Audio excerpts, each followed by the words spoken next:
The chamber fell silent as 5 human generals were executed on a galactic broadcast meant to break Earth's will. The Council believed fear would force surrender. Instead, Terran Command activated a protocol older than peace itself. One message echoed across the stars. This is no longer diplomacy. This is war. The execution. The Grand Chamber of the Galactic Council stood silent as the verdict was read. 5 human women stood in the center of the crystalline floor, their hands bound with energy restraints that glowed blue against their military uniforms. General Sarah Chen, General Amara Okonkwo, General Svetlana Volkov, General Maria Santos, and General Yuki Tanaka. They were the finest military minds humanity had ever produced. Now they were prisoners waiting for judgment. The council chamber was massive, built to accommodate representatives from 47 different species. The ceiling stretched upward into darkness, dotted with floating platforms where council members observed from their designated heights. The architecture was meant to inspire awe and submission. For the 5 generals, it inspired only contempt. High Arbiter Zelen, a being resembling a floating mass of tentacles covered in bioluminescent patterns, spoke in a voice that echoed through translation devices worn by all present. His words carried the weight of authority that had governed this section of the galaxy for 3,000 years. The Council has reached its decision. The charges against these 5 human military leaders are proven beyond dispute. They orchestrated the defense of the mining colony on Kepler 4 2b, resulting in the deaths of over 2,000 Council peacekeepers. They refused to surrender disputed territory. They fired upon diplomatic vessels. Their actions constitute war crimes under galactic law. General Chen looked up at the Arbiter, without fear in her eyes. She was 62 years old, with silver hair cut short in military fashion. She had led humanity's forces through the border conflicts and the Titan uprising. She had saved 3 colonies from extinction, and she had never once compromised when it came to protecting human lives. "We defended our people," she said clearly. Her voice carried through the chamber without amplification. "Those peacekeepers were invaders. That territory was ours by right of settlement. Those diplomatic vessels carried weapons. Everything we did was justified." Zelen's tentacles writhed in what might have been irritation. "Humans always justify their violence. This is why your species remains problematic. You refuse to accept the Council's authority. You refuse to submit to galactic law.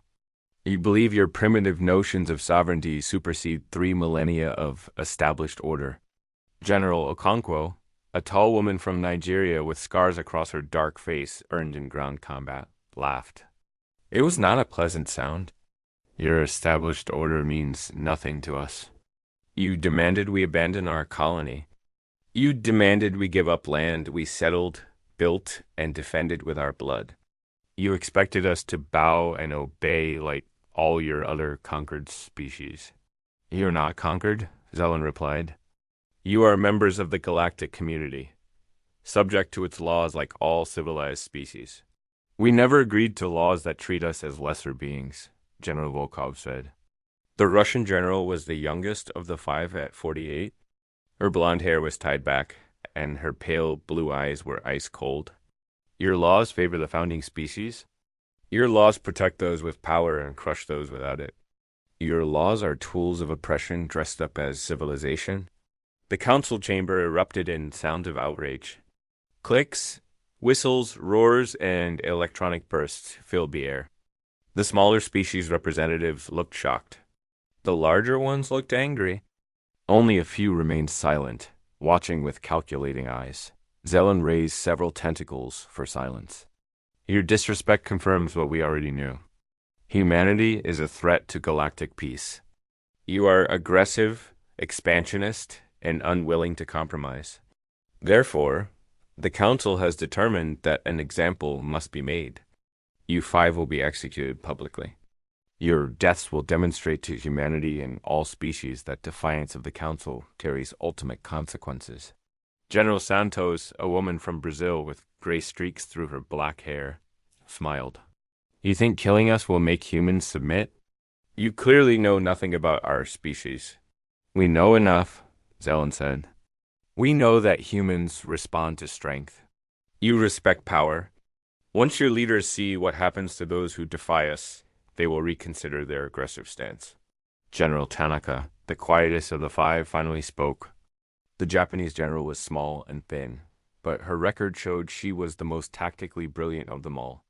She had written 3 books on asymmetric warfare that were studied by every human military academy. You are making a mistake that will cost you everything. Killing us will not make humans afraid. It will make them angry. And angry humans are the most dangerous force in the known universe. Zelen's patterns pulsed with what might have been amusement. Your threats are meaningless. Humanity is one species among 47. Your fleet numbers less than 5,000 ships. Your military is powerful by primitive standards, but insignificant compared to the combined forces of the Council. You have no allies. You have no support. You stand alone. We have always stood alone, General Chen said. And we are still here. The execution was scheduled for dawn by Earth time standards. The Council broadcast it across all member worlds. They wanted every species to see what happened to those who defied galactic authority. They wanted humans everywhere to watch their greatest generals die. The execution method was chosen carefully. Not quick, not painful, but absolute. The 5 generals were placed inside containment fields that would slowly compress until their bodies could no longer function. It was meant to be dignified, clinical, impersonal. The Council prided itself on being civilized even in execution. General Chen was the last to die. As the field compressed around her, as her lungs struggled for air, she looked up at the cameras broadcasting her death across the galaxy. She looked directly into them, directly at every human watching, and she smiled. She smiled because she knew what was coming. Humans had a saying, "Don't start a fight you cannot finish." The Council had just started a fight they could not even imagine. When the executions ended, there was silence across the chamber. The Council members believed they had sent their message. They believed humanity would now fall in line, would now accept their place in the established order. They were wrong. 3 hours after the executions, Earth's government issued a statement. It was brief, it was clear, and it changed everything. The Galactic Council has murdered 5 of humanity's greatest leaders in cold blood. They have declared through action that they consider human lives worthless. They have demonstrated that their laws exist only to subjugate those they deem inferior. Therefore, the governments of Earth, the Belt, and all human colonies hereby declare ourselves in a state of total war with the Galactic Council and all member species who support them. There will be no negotiation. There will be no surrender. There will be no peace until the Council is dissolved and humanity's sovereignty is recognized. To those species who wish to remain neutral, we will respect your choice. To those who stand with the Council, we offer only this warning. Humanity remembers everything. And humanity never forgives. The Declaration shocked the galaxy. No single species had ever declared war on the entire Council. It was considered impossible, suicidal, insane. Humanity had no chance of victory. The mathematics were simple. The Council had millions of ships, billions of soldiers, technology refined over thousands of years. Humanity had thousands of ships, millions of soldiers, technology barely 3 centuries old. But humans had something else. They had rage. They had unity born from shared grief. They had the memory of 5 women who died standing tall. And they had a fundamental refusal to accept defeat. Within 24 hours, every human military force in the galaxy began moving. Ships that had been patrolling trade routes turned toward Council space. Colonies that had been focused on development switched to war production. Scientists abandoned civilian research to work on weapons. The entire species mobilized with a speed that terrified those watching. The Council issued statements dismissing the threat. They called humanity's declaration the tantrum of a child species. They predicted surrender within months. They prepared for a short, decisive campaign that would crush human resistance and restore order. They did not understand what they had unleashed. The Reckoning the first human attack came exactly 1 week after the executions. The target was Sigma Station, a council military outpost in neutral space that served as a resupply depot for peacekeeping forces. The station had moderate defenses and a garrison of 5,000 soldiers from various species. Intelligence suggested humanity would avoid it, choosing softer targets to build momentum. Intelligence was wrong. The attack force consisted of just 12 human ships. Frigates and destroyers, nothing larger. The council commander, a reptilian officer named Krast, laughed when sensors detected them approaching. 12 ships against a fortified station with defensive platforms and patrol craft.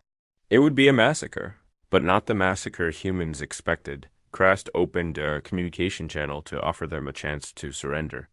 Humans were foolish, but perhaps they could be caught reason before they died needlessly. The human response was a missile barrage that lit up the darkness like a second sun. But these were not ordinary missiles.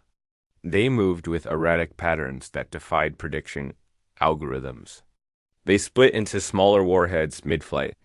They carried electromagnetic pulse charges that fried sensors before the explosive payloads hit. Within 90 seconds, half of Sigma Station's defensive platforms were debris. Krast stopped laughing. He ordered all fighters launched and weapons hot. The station's main cannons, powerful enough to crack a moon, swiveled to target the human ships. The human ships were already gone. They had fired their missiles and immediately jumped to faster than light speeds. Vanishing before return fire could be coordinated, but the damage was done. The station was crippled, its defenses shattered, its garrison trapped inside. A damaged structure, light years from reinforcements. Then the second wave arrived. 40 human ships dropped out of FTL in perfect formation. Troop carriers, marine assault ships, and electronic warfare vessels. They did not negotiate. They did not demand surrender. They simply began boarding procedures while jamming all outgoing communications. The battle for Sigma Station lasted 6 hours. The human marines fought with a ferocity that shocked the defenders. They used tactics the Council had never encountered before. Ambushes from ventilation systems. Explosives placed in critical junctions. Psychological warfare broadcasts that played the execution. Footage on repeat through every speaker in the station. When the fighting ended, Sigma Station belonged to humanity, but the humans did not occupy it. Instead, they stripped it of every useful resource, downloaded every database, and destroyed what remained. They left behind a single message broadcast on all emergency frequencies. This is what happens when you murder our people. This is just the beginning. Every station, every outpost, every world that supports the Council will burn. You wanted to teach us a lesson about power. Now we will teach you one about consequences. The message was signed with 5 names: Chun, Okonkwo, Volkov, Santos. Tanaka.news of Sigma Station's fall spread through the galaxy like wildfire. The Council tried to control the narrative, claiming it was a minor outpost of no strategic value. But the truth could not be hidden. Humanity had struck a military target deep in Council-controlled space and destroyed it completely. The myth of Council invincibility had cracked that high Arbiter Zelen called an emergency session. The chamber that had been so confident a week ago now buzzed with nervous energy. Species representatives who had voted for the executions now wondered if they had made a terrible mistake. "We must respond with overwhelming force," declared Commander Thexis of the Rin Empire. A species known for their powerful fleet. Send a battle group to Earth. Destroy their shipyards. Show them that attacking the Council means extinction.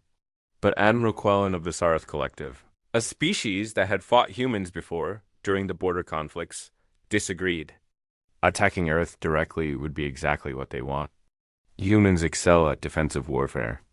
They will turn their home system into a graveyard for our ships. We need a different strategy. What strategy? Zelen demanded. They are one species. We are 47. The mathematics favor us, absolutely. Quellen's insectoid face was unreadable, but his translated voice carried warning. Mathematics do not account for human psychology. They are not fighting to win territory or resources. They are fighting for revenge. That makes them unpredictable and extremely dangerous. During the border conflicts, I watched human soldiers hold positions that were mathematically indefensible. I watched them turn defeats into victories through sheer refusal to quit. I watched them sacrifice themselves to buy minutes for their comrades. This is not an enemy that will break under pressure. Then what do you suggest? Another representative asked. Negotiation. Immediately. Offer them reparations for the executed generals.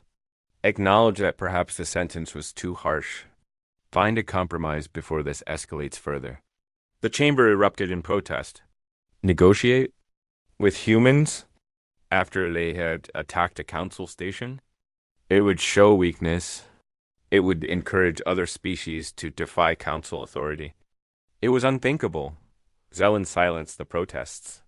The council does not negotiate with terrorists. We will assemble a task force and crush human military power systematically. Once they realize resistance is futile, they will surrender or be destroyed. This session is concluded. Quellen left the chamber knowing the council had just made a fatal error. He had fought humans before. He knew what was coming. Over the next 3 months, the war escalated beyond anyone's predictions. Human ships struck targets across council space using hit-and-run tactics that were impossible to counter. They would appear, strike with overwhelming force, and vanish before reinforcements arrived. They avoided large fleet engagements where the council's numerical advantage would matter.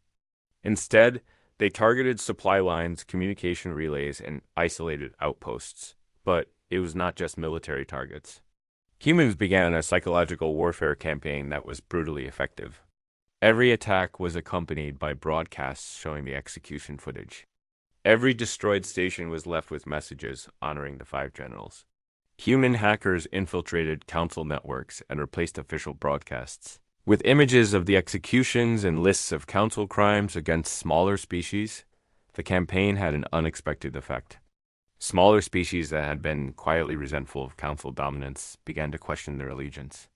If the council could execute human generals without trial, what would they do to others who disobeyed? Whispers of rebellion spread through the outer worlds. The council's response was to send their most powerful fleet to hunt down human forces. 200 warships under the command of Fleet Admiral Corinth, a warrior from the Dakmar species known for their tactical brilliance. His orders were simple. Find the human fleet and destroy it. For 6 weeks. Corinth pursued ghost trails and false sensor readings. The humans always seemed 1 step ahead. His frustration grew as his supply lines stretched thin and his crews grew exhausted. From constant high alert. Then the humans stopped running. The Battle of the Void happened in an empty region of space with no strategic value. The human fleet, all 3,000 ships that represented their entire military power, waited in formation. They were not hiding. They were not running. They were challenging the council to a direct confrontation. Corinth could not believe his fortune. Finally, the humans would fight like civilized species. Finally, he could end this war with 1 decisive victory. He ordered his fleet forward, confident in his numerical advantage and superior firepower. The battle began at dawn by Earth Standard Time, exactly 3 months after the executions. The human fleet fought like nothing Corinth had ever encountered. Their ships moved in coordinated patterns that seemed almost alive. They sacrificed smaller vessels to position larger ones for killing shots. They used the debris from destroyed ships as cover and weapons. They fired missiles that appeared to miss, only to loop back and strike from unexpected angles. But most terrifying was their willingness to die. Human ships with failing systems would ram council vessels rather than retreat. Damaged human frigates would position themselves between council fire and their own carriers. When a human captain's ship was disabled, they would broadcast defiant messages until the life support failed. The battle lasted 14 hours. When it ended, both fleets were devastated. The council had lost over half their ships. The human fleet was reduced to less than 1,000 functional vessels. By traditional military calculations, it was a draw. Both sides were too damaged to continue fighting. But the psychological impact was entirely in humanity's favor. The Council's most powerful fleet had failed to destroy the human military. The myth of Council superiority was shattered completely. Across the galaxy, subject species began openly questioning their allegiance. In the aftermath, High Arbiter Zelen finally understood the mistake they had made. Executing the 5 generals had not intimidated humanity. It had unified them. It had given them martyrs. It had transformed a potentially manageable species into an existential threat to Council authority. Zelen opened a communication channel directly to Earth's government. For the first time in Council history, the Arbiter requested negotiation. The human response was delivered by Admiral Jackson Hayes, who had commanded the fleet during the Battle of the Void. His face was scarred, his uniform was burned, but his eyes were clear and hard. The Council murdered 5 of our greatest leaders without trial or mercy. You wanted to teach us about power. You wanted us to submit.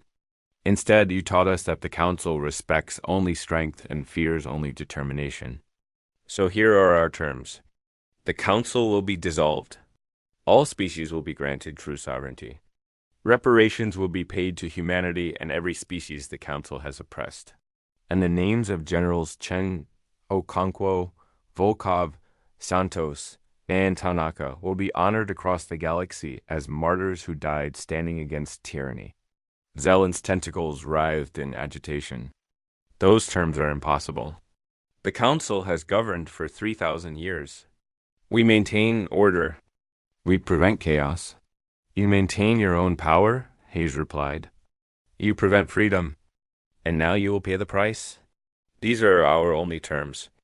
Accept them, or we continue this war until one of us is extinct.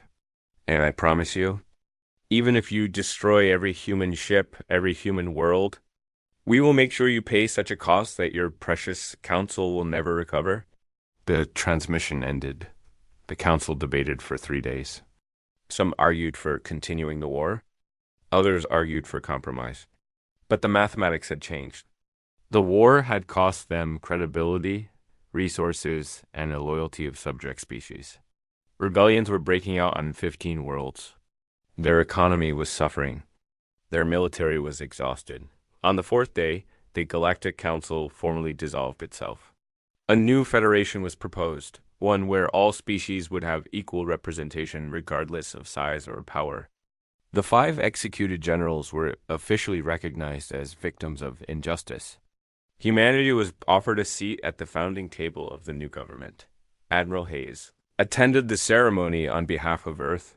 When asked how humanity had achieved what seemed impossible, he answered with words that became famous across the galaxy. The Council thought executing our generals would break us. They did not understand that humans are strongest when we have something to fight for. They gave us martyrs. They gave us unity. They gave us rage. And then they were surprised when we refused to be victims. That is the lesson the galaxy must learn. Humanity will negotiate. We will compromise. We will seek peace whenever possible. But if you threaten our people, if you murder our leaders, if you try to make us kneel, we will fight until we cannot stand. And even then, we will crawl forward until victory or extinction. That is what it means to be human. The ceremony ended with a moment of silence for the 5 generals. Humans across the galaxy bowed their heads, and every species present understood that they had witnessed the birth of a new era, one where humanity would never again be underestimated.